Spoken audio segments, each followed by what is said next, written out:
Welcome to the 7th episode of my poker vlog. It's week 7 of 5 points. We're in 13th out of 37 people. This is another huge week. We could move into the top 10, maybe even the top 5 if we take this down. It's a few hours before the tournament starts. My father has a bridal show at the restaurant today. Let's go check it out.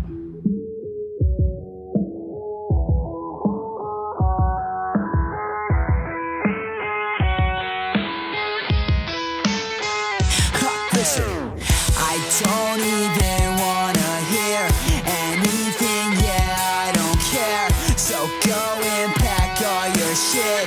I told you that it's over. You told me I'm a wasted time, I'ma waste my life trying to find a feeling. I told you that you break my ties and you always lie, and I hate that feeling. I don't like when I feel like I'm down and under. I don't wanna fight, I'll call you when I'm sober. I know you're enough to know you wouldn't hurt me, and I hate it when you gas me up. And when you took it out, everything went wild, everything was so fucked up. You always tell me that I gaslight you, and I know that I'm out of control. Said time and time again, you really got me down again. Pretty cool event. We do it once a year. This event's for brides in the area that are getting married in the next few months or in a year or two. So it's not only brides that have dates booked at this venue, but it's just for brides in general. It was a super pretty event. It's a shame that I have to leave early to go to 5 points, but you know we got priorities. This is a poker channel. This ain't a bridal shower channel. All right, we have a challenge today. Today, I'm doing 10 push-ups every time I win a hand. I'm not sure if I want to win a lot of hands or if I don't. We're also doing the push-up in this outfit. Week 7, here we come. Seating assignments. We're at table 2 with Dave, Ron, Squeaky, Bob, Kevin, Zach, KP, and Dave and Bobby. With blinds at 100, 200, I limp under the gun +1. Squeaky in the cutoff calls. Bob on the button raises to 800. Zach folds his big blind.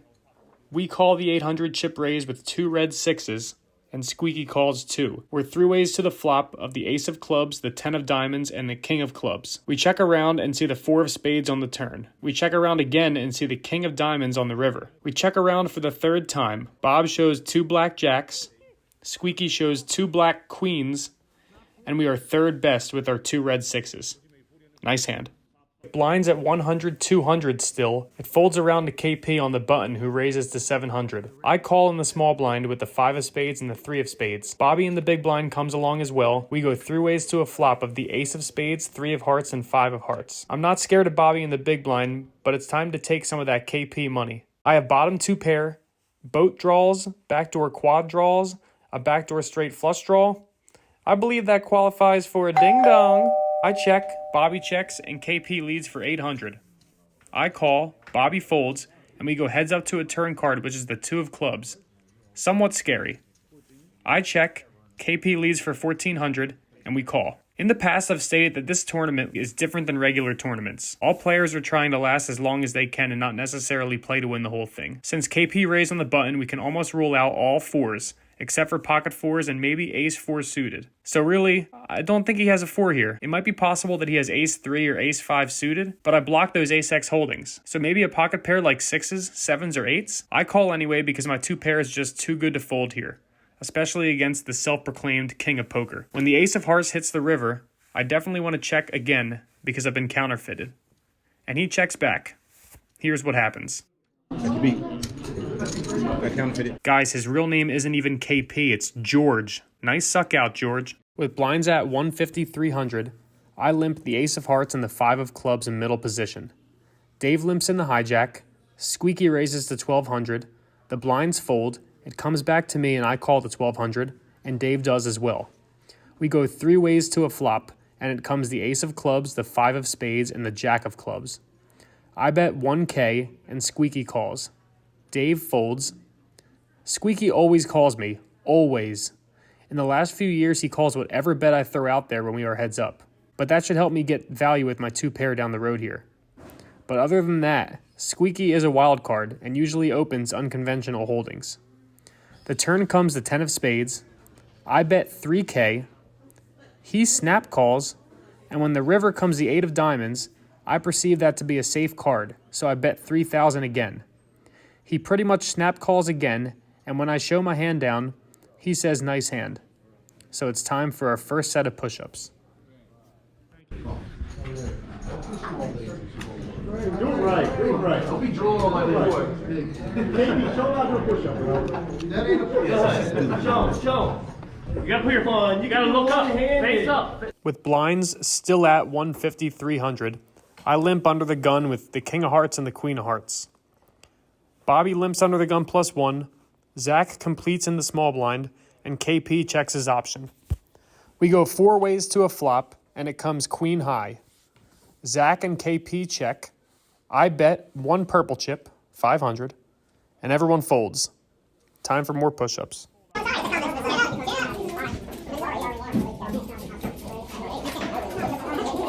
With blinds still at 150, 300, I raise to 1150 with ace-queen. Bobby and Squeaky call, and after we see an ace on the flop and an ace on the turn, it's time for more push-ups. First break. Ding dong. Yes, ding dong. We got 37,000 chips and a couple of ding-dongs. With blinds at 250, 500, I have ace-9 in the big blind. It folds to KP in the small blind, who completes, but we aren't letting George off easy here, so we put in the 5 big blind raise to 2,500. He calls, and we eventually win with ace-high. I would say nice hand, George, but it wasn't. Ding-dong. With blinds at 300, 600, we see pocket queens on the button. Ron raises to 2,500 under the gun, which already scares me. But when Kevin flats the 2,500, these queens make me feel almost nauseous. I flat, Dave lets go of his big blind, and we go 3 ways to a flop. I deal the 10-8-7 flop, and Ron c-bets for 6,000. Kevin makes the call after thinking for a while. And guys, this is not a regular tournament. There's serious ramifications to every chip I lose. The true goal is to make the final table every week and take minimal risks. So I'm deep in the tank, and my boy George here gives you a visual of that. I decide to let my queens go, and I deal the 4 of spades turn. Ron snap shoves, and Kevin lets it go. Let me know how bad I played this hand in the comments. With blinds at 300, 600, I pick up black 7s and raise to 2050 under the gun +1. It folds around, and we're back to push-ups. Feels nice to get some respect. Do some wide arm. With blinds at 400, 800, we raise to 2050 under the gun with pocket 10s. KP calls, and we go to a flop of 7-8-2 rainbow. He checks, I bet 4,900, he folds, and we're off to more push-ups. I woke up today and I was like, I'm going to do 10 push-ups every time I win a hand. With blinds still at 400, 800, and right before dinner break, I raise to 3,500 with ace-king offsuit, and it folds around.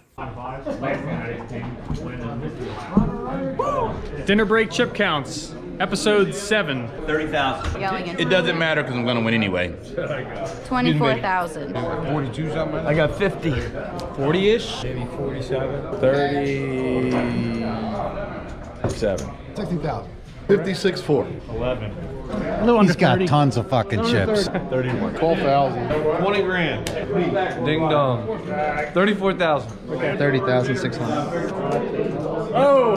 23. 27. More than me. Almost 20. I have 37,200. 43. That's just over 80. 71-1. 37. Fresh off of dinner break with blinds at 500, 1K, 1K, we win a small pot versus KP, blind versus blind. We both flopped top pair and we had him out kicked. Ding dong. Sorry, George. Here I am on my 9th set of push-ups. My only notes for this hand are as follows. I won a small pot against KP, and that's all you need to know. Push-up time. Ding dong. With blinds at 800, 1,600 with a 1,600 big blind ante, it folds to me and I make it 4,100 with queen jack suited in the cutoff. It folds around and it's time for even more push-ups.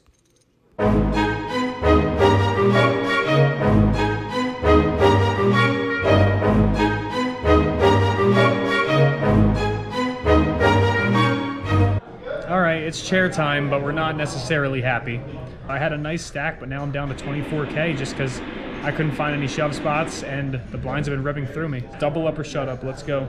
With blinds at 1K, 2K, 2K, I pick up pocket sevens under the gun. Having only a few big blinds, I decide on a fold just because there's so many people left to act behind me, and I think I can find a better spot to double before I run out of chips. Ron ends up raising in the hijack, Rob shoves in the cutoff, and after it folds back around to Ron, he calls it off. This is a massive pot, but after the board runs out Jack 5, 3, 3, Jack, they both chop it up with ace high. And I would have tripled with my sevens, damn it. With blinds at 1,000, 2,000, 2,000, I pick up the 3 of hearts and the 6 of hearts. It folds around to me in the small blind, and I shove blind versus blind against Bobby O. He tank folds, and he shows us 10-3. Oops, we were dominated. Another one for the good guys.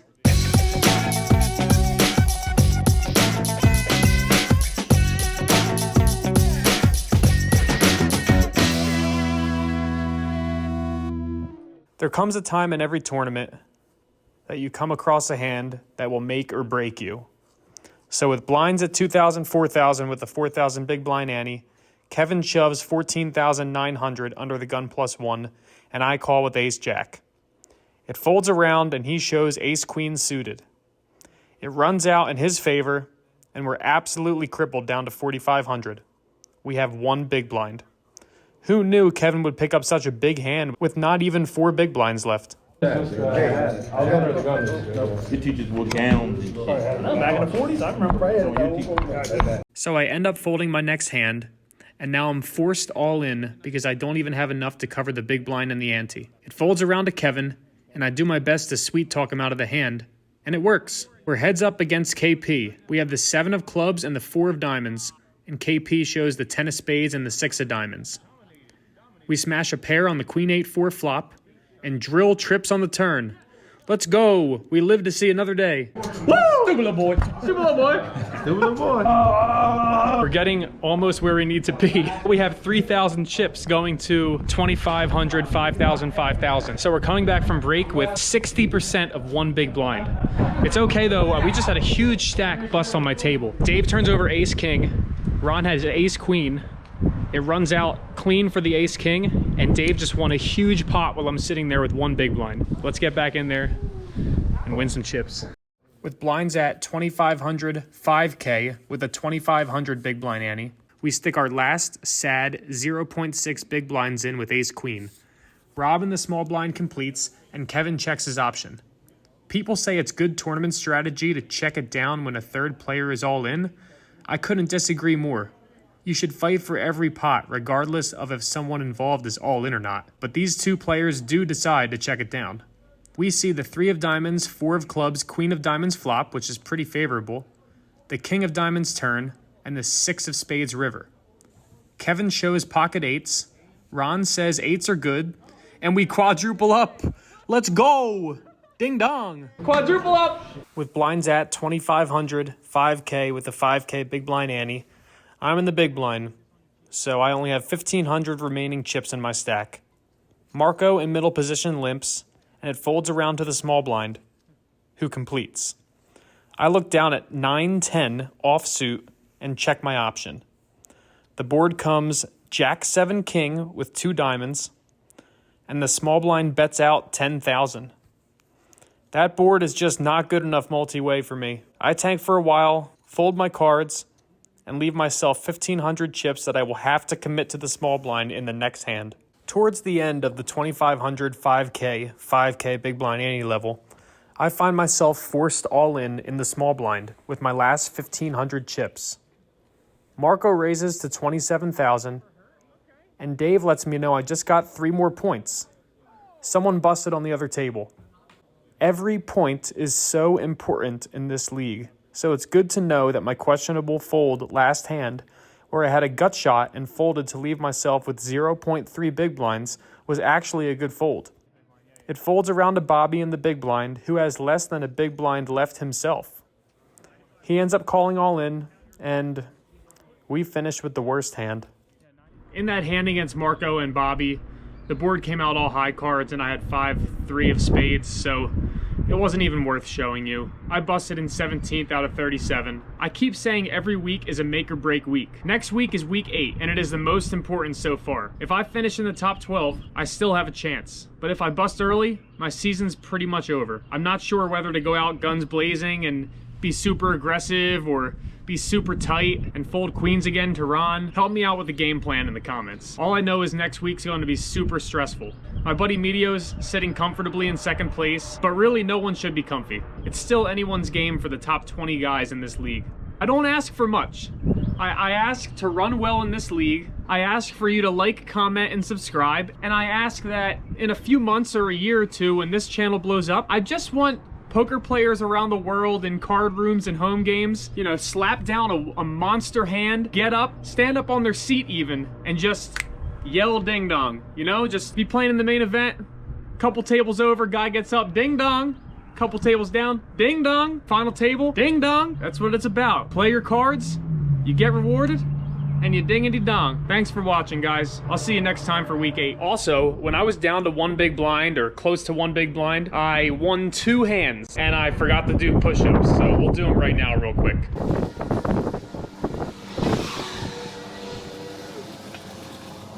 We'll see you next time for week 8. It's gonna get real. It's gonna get real. Let's go. And they're down to top 2. Let's go, Matt. We got Matt with almost 400K to Steve's 700K, so Steve has him like 2 to 1 almost.